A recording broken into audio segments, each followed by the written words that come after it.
What's up with the older generation calling the younger generation useless? Because they don't understand. Like my dad still doesn't understand what I do for a living. So like he's like, you just sit at the computer all day. It's like, yeah, I mean, if you boil it down to its base level, sure, I sit in front of the computer all day.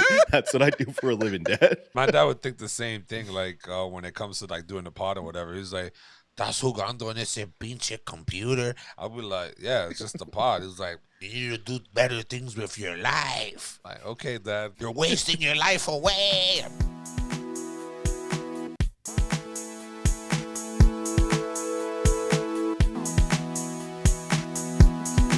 For our first topic, ladies and gentlemen, why do immigrants of a country hate on other immigrants that come in the country that they're currently living?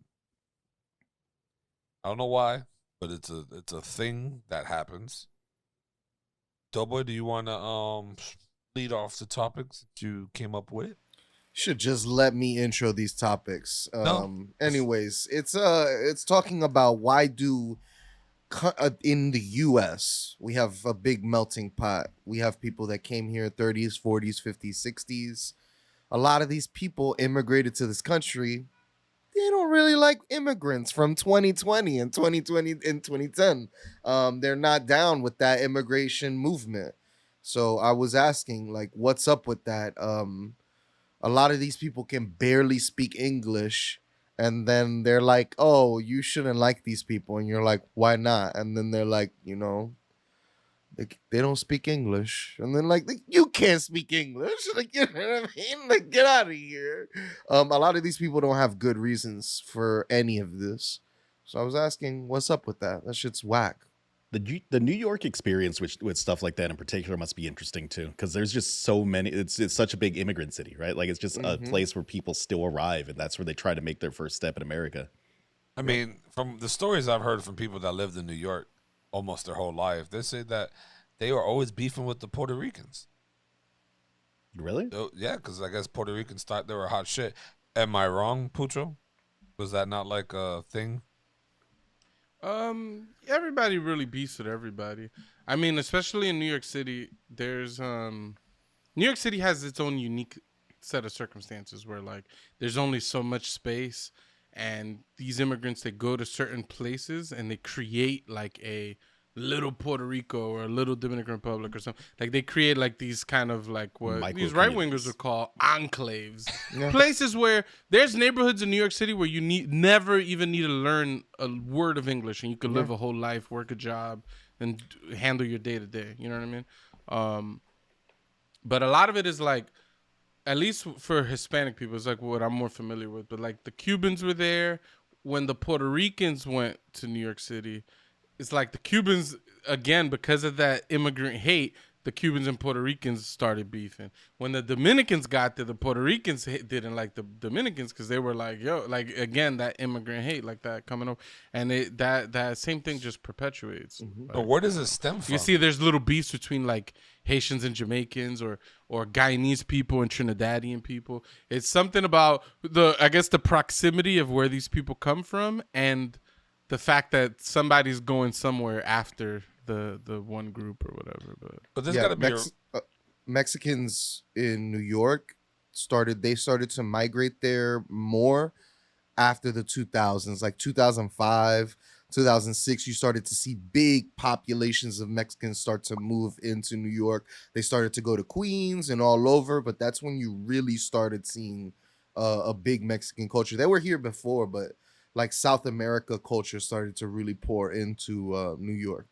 That's interesting because I don't think I've ever actually run into a Mexican person in New York when I've been up there. It's always been like other flavors of, like Central and South American people. Look in every single kitchen across New York City, and it's like all Mexican people. Like, Makes sense. Now, even a lot of Chinese restaurants, the Mexican people, for whatever reason, a lot of Mexican people, they do a lot of the cooking.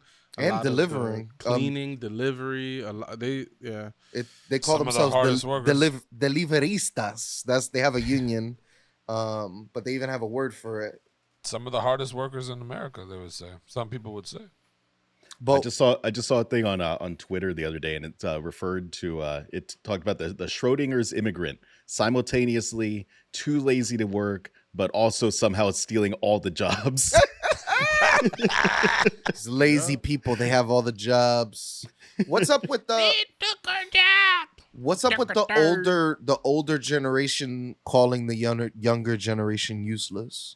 These Because kids nowadays. because they don't understand. Like my dad still doesn't understand what I do for a living. So like he's like, you just sit at the computer all day. It's like, yeah, I mean, if you boil it down to its base level, sure, I sit in front of the computer all day. That's what I do for a living, Dad. My dad would think the same thing, like when it comes to like doing the pod or whatever. He's like, "Estás jugando en ese pinche computer." I'll be like, "Yeah, it's just the pod." He's like, "You need to do better things with your life." Like, okay, Dad, like you're wasting your life away. I'm like, damn, you are going ham right now, bro. Like, get out of here. But yeah, people don't understand it. And That's what you gotta tell him when he's watching boxing. You just gotta be like, Dad, you're just what are you sitting here. doing here, man? You're just wasting your life away watching this boxing. Facts. Come gamble with your boy. Oh no, come on, bro. We're trying to get healthy. Alright. But yeah, there's a few levels though. So for one, there's a lot of immigrants that hate on other immigrants. A big reason is some immigrants come here legally, other immigrants come here illegally. So the clear hate between immigrants, of like 90 some odd percent of it, is just the people who feel that they waited in line, went through the proper channels, did things the right way, feel like the other immigrants are pieces of shit for basically sneaking into the country or letting their visas expire, which is actually how the vast majority of immigrants come to, like illegal immigrants are in this country, is having a green card or visa or something like that expire and they just stay in the country. They hate those people. But they still gotta work to get the green card or become a citizen. Like they still gotta put the time in. They still gotta give the money. So it's not like, I get it, maybe because they waited from where they came from and people have the access to cross the border illegally to do it. It's still like same shit in a way. Like you both are still not citizens, right? You guys, one just took a little bit longer to get there. Yeah, you can hate on the other person, but that other person here is trying to make money under the table so that way they can get the green card. Or I mean, it's like, imagine, and this is not my feeling, but like, imagine you waited 4 hours to get on a roller coaster, and right when you got on the ride, you saw a bunch of people just walk all the way from the back and get on the ride with you. There is going to be some sour feeling about that, right? yeah, but I mean, Like, I think that's the sentiment of where the people that say they go through the proper channels, that's the sentiment that they feel, is that like they did everything the right way. It took them a long time. They probably had to make some number of monetary sacrifices and probably other sacrifices, and other people just get to do things in the way that they think is the wrong way, or the government says is the wrong way. I get it for sure. I think that was just a little bit of a bad example, but I get it. I get aspects of it. I mean, if you're fleeing to America from another country, it's probably because things are pretty bad where you're coming from. You're probably being exploited in some way or abused in some way, or there's war going on, or people are being murdered. I mean, some of the stories you hear from down in Mexico are insane. Like they're hanging people off overpasses on highways and things like that. I don't begrudge people for wanting to run away from that. I've never been in a situation where I would be willing to spend my entire life savings to move somewhere else with nothing, and it sounds like a better option than staying where I am at, but I can't imagine it's an easy decision to make. Nah, yeah, there's no way it's easy. You're leaving your family to take a chance in a place like my dad. When he came over here, the man was trying to go to Cali. The man ended up in Florida.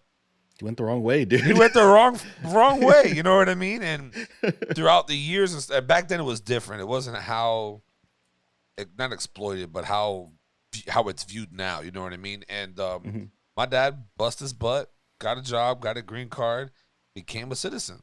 Man's a U.S. citizen now. You know what I mean? Started a family. Now he's got a lineage here. So it's just like, what is his take on like immigrants? Because I always find that like Bucha was saying, like the people that came here the right way, right? Like the people that and it's usually like the first generation, second generation, usually pretty harsh about other immigrants. Once you get to like the third generation and beyond, they start getting a little more understanding. My okay, so last time I spoke to my dad about it, he was telling me that he thinks that everyone should have a chance. However they get here, they do it. Mhm. Be good and do right and do the things correctly. Don't be lazy. Don't be stealing. Don't be out here doing drugs. Don't. He's in the camp of however you get here and you get here, great. But now, take this chance to to do the right steps. Get your visa. Get whatever you got to do to go down great. Don't mess up and do dumb things. You know what I'm saying? Don't be a good be a part of the community. I guess be an American. Like do stuff right, and that's how my dad is. Other than that, he don't care if you waited 4 years for a visa to get here or you came in the back of a coyote by paying $5,000. Like you got here, do right. That's it. And I think that's how it should be looked at. But you go to Miami, little Havana, that's Cuba, bro. There's parts in Miami where it's Cuba. If you don't speak English or if you don't speak Spanish, they'll be like, yo, get out of here. Like, doesn't matter. And it's just it blows my mind sometimes when I go by there and I'd be like, oh, do you guys? I'd be like, ¿qué? Damn. Now I gotta speak in Spanish because they're looking at me like I'm stupid. I've had more experience like that in Florida than anywhere else. Even in Austin, I don't run into as many of those situations where they only speak Spanish in the entire shop or restaurant as I have in Florida. Yeah. It's such a beautiful The thing. Cubans are hilarious. That a lot of Cubans get here via illegal immigration, right? Some good chunk of them, and so many of them are Republicans and are anti-immigration. Yep. Like I know an illegal immigrant. I met an illegal immigrant that is a Trump supporter, would vote for Trump if he was a citizen, and hated all immigrants. And I'm like, Yeah. It's like a Cuban phobia. They come here, this guy was And Mexican though. But. they want to shed. Yeah. they He was wa- like, build that wall. Yeah. That's that Dave Like, Chappelle he's like, skit all you know over. what? He's like, you know what this country doesn't need? People like me living here. Um, What are you saying, Doey? nothing. They assimilate to the white culture, like basically the culture of the majority. So whatever that majority feels, that's what they're gonna say. And Yeah, it's crazy to me too because a lot of Cubans like Trump in Miami. Like I used to work with a lot of Cubans when my job I used to do, and they're all like, "Yeah, Trump, yeah, this, that." I'm The like, Cuban people have a more unique circumstance that they're fleeing a communist country, and automatically, if you look at the parties, if you had to say what party is communist, you would say the Democrats, right? Because it's clearly not the Republicans. Not to mention the attack ads that you run as a Republican in Florida are calling your opponent a communist, calling them a socialist. Like you run that, and people are hearing that all day. They're They gonna be don't like, know okay, no yeah, better. obviously I'm not gonna vote for the communists. I just ran away from communism. it's brainwashing. Right. Perfect. That's what that is. I was gonna say the other aspect to this is the brainwashing, like how you just said your dad said, which is, oh, if you're gonna come to this country, you got to be good, you got to work a job, you got to do. If you look at the statistics, the people that commit the lowest amount of crime in this country are immigrants. Like nobody commits less crime than immigrants in this country. So then it's like, why do we have the view that immigrants are coming here to commit crime? Trump yeah, said so. if you let the Republicans tell it, MS-13 has invaded New York.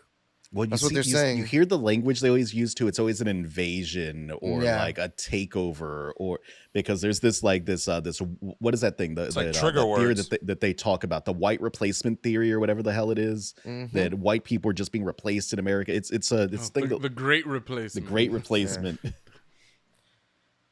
It's interesting.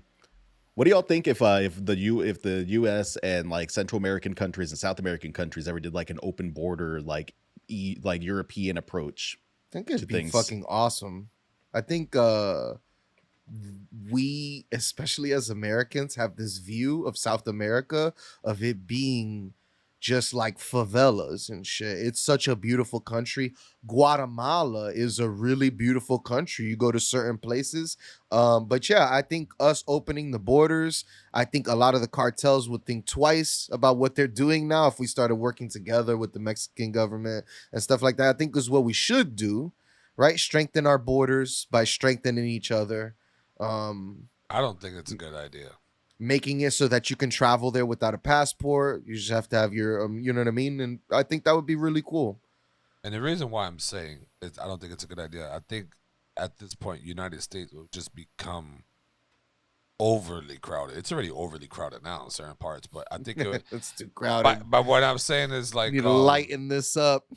what I'm saying is like it's like people, everybody's trying to come to America. Like that's why you got illegal immigrants and all that. So when you open the gates, now you're gonna have a shit ton more that now don't need a visa or anything like that, and then it will become overpopulated in certain areas near the border, and until it just ventures off the United States somewhere. So what happens when something becomes? I don't know. If we had open borders and I was living in like Guatemala or something, I would actually flee all the way up to Canada rather than the U.S. They got free healthcare up there, dude. How do you guys? Yeah, I was gonna say I don't know about like doing like a European Union kind of thing with a bunch of third world countries. I think you kind of want countries that are in not necessarily the same socioeconomic standard, like the word's escaping me. You don't necessarily want them to be on the same standing, but you want them to be similar enough that we could come up with a joint currency and come up with like a joint, like Doey said, like some methodology of saying how are we going to tackle this drug problem, how are we going to tackle this cartel problem, and we'd be better equipped to tackle those issues because the drug stuff isn't necessarily an American problem. If a lot of those drugs are coming from South America, then together you can better tackle these things. You know what I mean? Because these things span across multiple countries. Exactly. I mean, well, that's the reason why like Mexico can't get a handle on like a lot of their cartel issues, because like you said, they span so they're so vast. The network that they have, you chop off one head, another head pops right back up. It's a hydra. Yep. But I think it'd be cool. The idea of it, if it wasn't going to be just a drag on America, which it'll probably be with the current state of South America. But I saw a short documentary about this kid in Mexico. He was funding his rap career through the cartel, and the cartel paid him $100 to dissolve bodies per body, $100, and he dissolved over like 300 to 400 bodies before he got caught. Wow. And so like, yeah, I don't think it's a problem that we can allow. I think what's happening down there is like humanitarian kind of crisis, and I think it's like lawlessness. Even dude, I don't know if you guys see what happened in El Salvador. They're creating one of the biggest prisons in the world.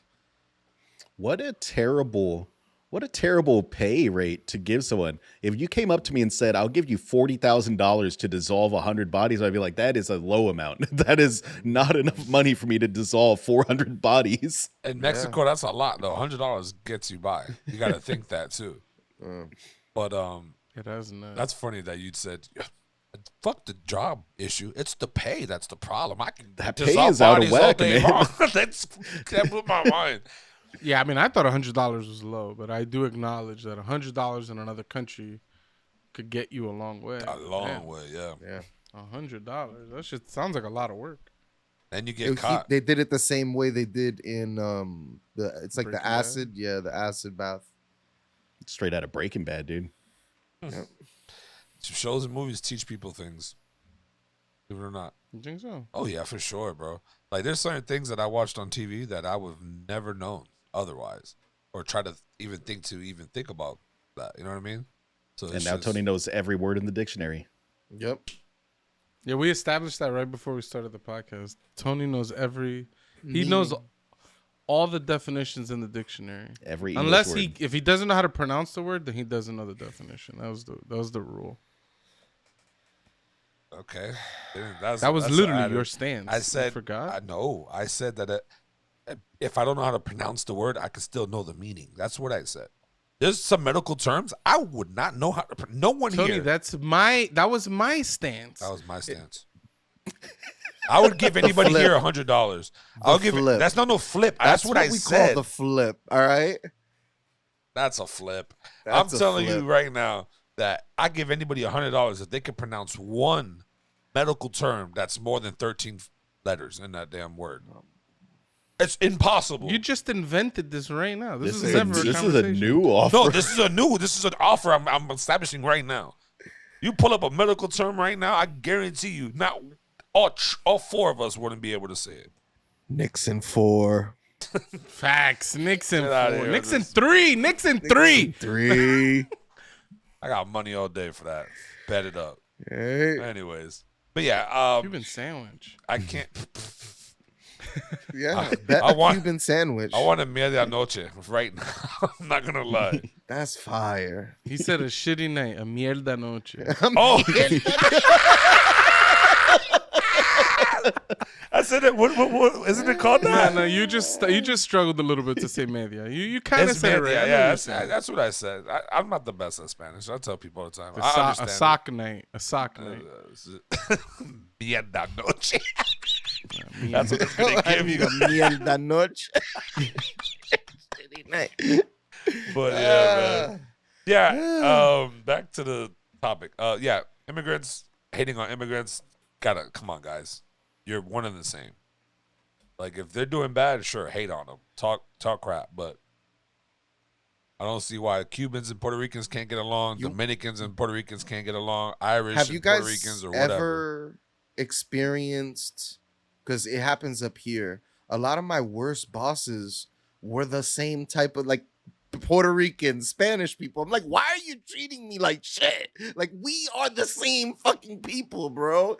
And they were all my worst bosses. And They don't like no lazy ass immigrants. Yeah. That's their point of view. And Doughboy's my lazy. Irish, I have an Irish boss now, and this guy's been really good to me. You know what I mean? He's I gotta be completely honest. He's been very fair to me. And it's funny that the first real fair boss I have is, and I don't know, it's not funny, but I just thought it was, Yeah. that, this guy gave, I don't know, it's interesting to me. Okay. Off topic though. How much? I don't know. I think to respond to Tony, I think we get along plenty fine. I've been around tons of Puerto Rican people. My wife is half Puerto Rican. I have Puerto Rican people in my family. I don't think there's like a playful rivalry. It's Yeah. not real. Like ain't nobody It's not killing each other. yeah. Thing. But we shit talk a lot. You know what I mean? But it Facts. ain't serious. Unless it's the World Baseball Classic, then we get a little serious. But then it passes. I don't know. I don't know about that. I don't agree with that. Bro, you're not even Puerto Rican. There we go. The attacks. You're a Celtics fan who's a Cowboys fan. Just move on. Celtics in 3.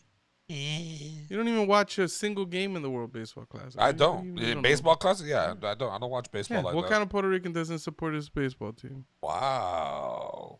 Yeah, That's crazy. What a flip. It's a valid, I didn't see that valid one. flip. Damn. I watched that Mexico Japan game. That game was good. It was. Mexico had a surprisingly good team this year. I watched the Mexico and Puerto Rico one. Dominican Republic, one of the best teams, one of the people that produced the most baseball players and some of the best players. We had a very bad showing at the Classic this year. It was Y'all did. It was surprising. I was very disappointed. Who did y'all get beat by? Pretty much everybody. All the good teams, yeah. Oh. We lost to Puerto Rico. We lost to I don't even know if we played Cuba. I can't remember, but I was just sad the whole Classic. Every game I wanted to win, we lost. This we're I talking. think we beat Mexico, but Mexico almost beat us, and I was like, Damn. Mexico looking good this year. Like, Well, Mexico did good. No, not even hating.